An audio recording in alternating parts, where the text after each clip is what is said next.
Today the lesson is about one of the most important chapter or the part in stereochemistry, that is resolution.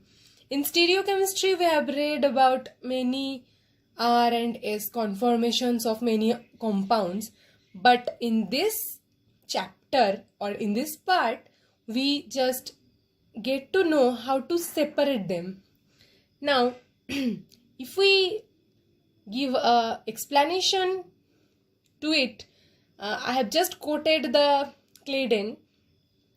It's nature's enantiometrically pure compound help to separate the components of a racemic mixture into its two enantiomers.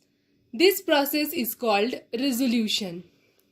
Now, if we discuss the basic of this process, here we take a racemic mixture of a specific compound and enantiometrically pure compound.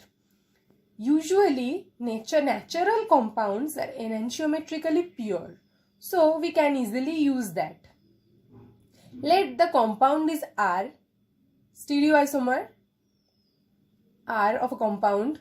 They both took part in a reaction, in a specific reaction, which should be a reversible reaction.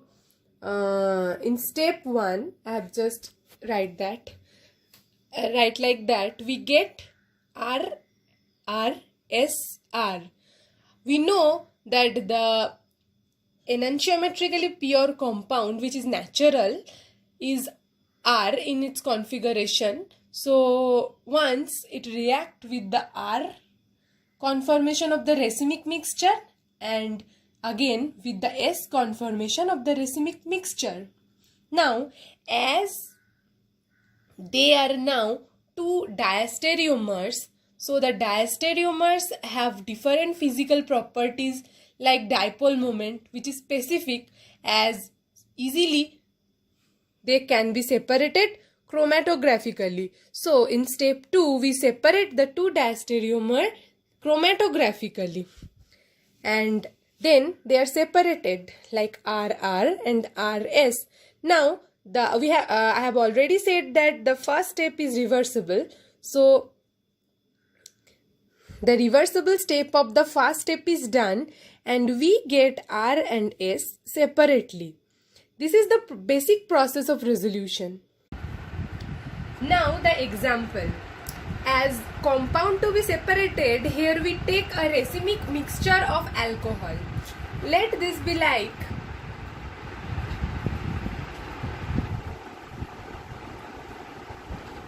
now for the resolution process, with the natural enantiometrically pure compound, we get, let it is be R mandelic acid, which we get from almonds extract. Now coming in the reaction, here is the alcohol, which is the racemic alcohol, R plus S, and this is the element which we should appreciate, that is for nature for giving us, that is R mandelic acid. It is collected from usually almonds extract.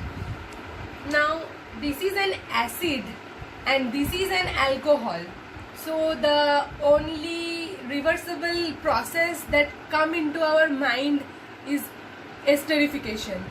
In presence of acid, it is esterification is took place.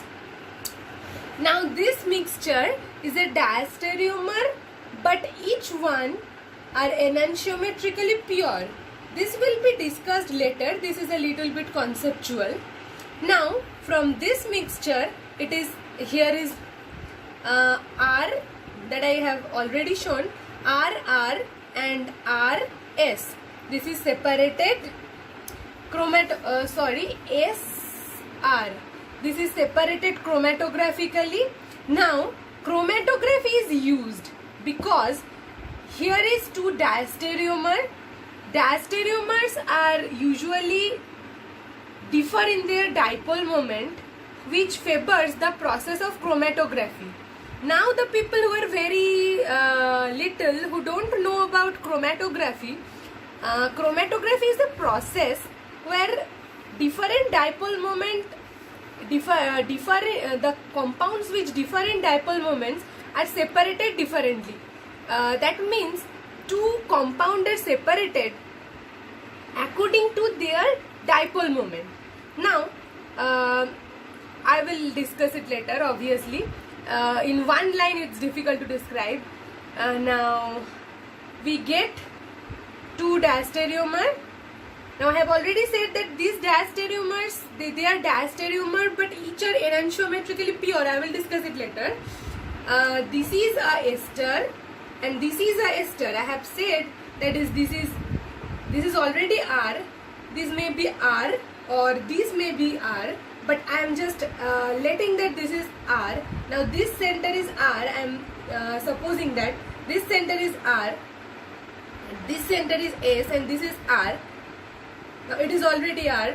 Now on hydrolysis we get the alcohol. This is ester hydrolysis. We know that the esterification is a very good reversible reaction. So on reversible reaction hydrolysis we get the alcohol. Let it R and S. On hydrolysis this we get S. Now the resolution, thus the resolution process took place. Now the key point. Why are we using the process resolution? Cause the product that formed in this process, that is, I am just writing OCPHOME.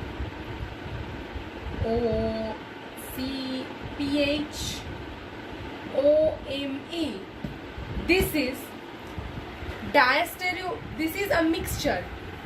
They are diastereomer, but they are enantiometrically pure according to this alcohol. The both the products are, I have already shown.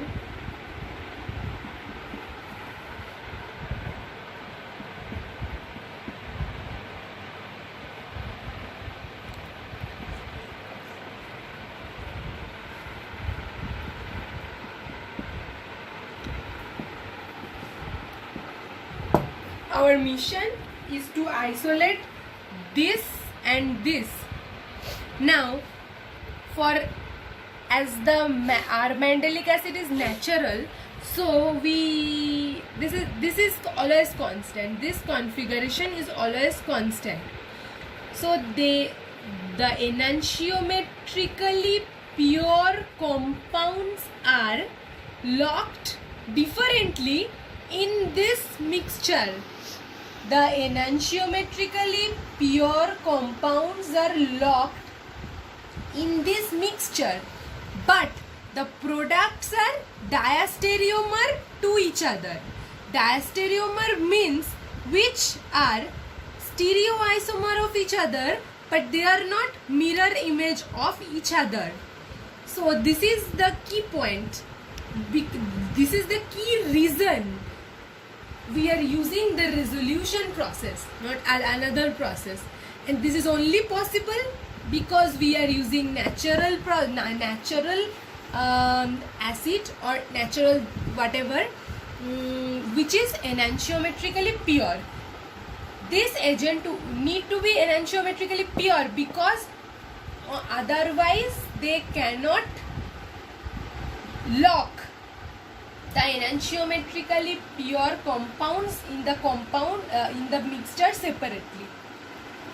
And here they are forming diastereomer. I have already said that as they are forming diastereomer, there